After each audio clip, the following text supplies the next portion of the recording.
Welcome back, Jig Squad. We got another Bible study video today. We're going to be reading Genesis chapter 45, verses 1 through 15.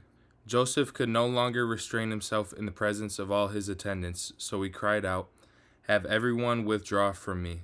So no one attended him when he made himself known to his brothers.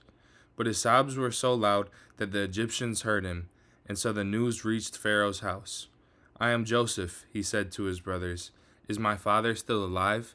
But his brothers could give him no answer, so dumbfounded were they at him. "Come closer to me," Joseph told his brothers. When they had done so, he said, "I am your brother Joseph, whom you sold into Egypt. But now do not be distressed, and do not be angry with yourselves for having sold me here.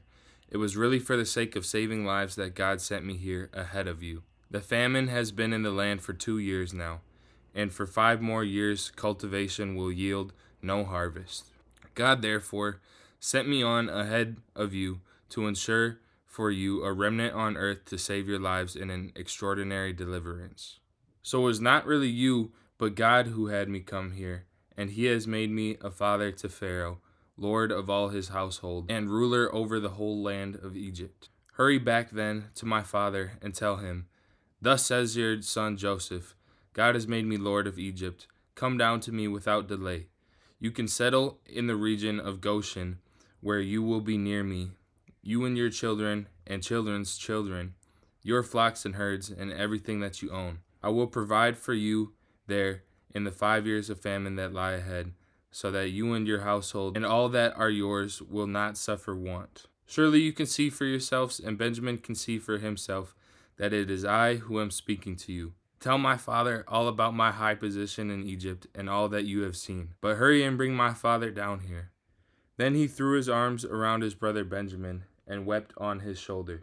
Joseph then kissed all his brothers and wept over them, and only then were his brothers able to talk with him. So I feel like the lesson that we learn from this story is that God's plan works in mysterious ways. Events may unfold in your life that don't make a lot of sense at first. In the case of Joseph, his brothers sold him into slavery.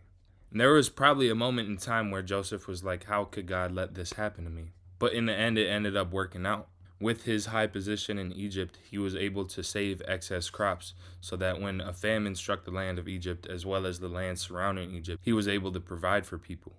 Then when his brothers came to him asking for food, he had it. So stuff may happen in your life that doesn't make a lot of sense at first either. For me, I lost my pops when I was 15, and that kind of made me doubt my faith in God. I just thought, man, if he really cared about me, how could he let something like this happen? But God's plan is so much above us that it doesn't make sense at first.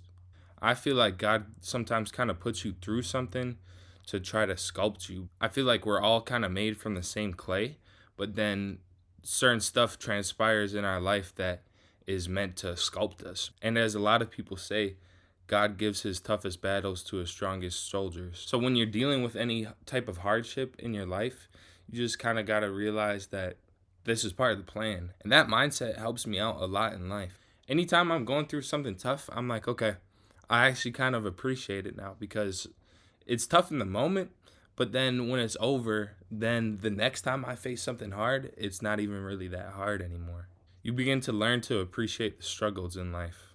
And once you look at it like that, it's not really a struggle anymore. It's kind of more so just a challenge. If I'm having a hard day at work, I'm just like, well, this is me building mental resilience in this moment. And that's a mindset that I hope you guys take as well. Once you realize that everything is just part of God's plan, it takes away a lot of anxiety and worry from your life. So that's all I got for you guys today. Stay jiggy.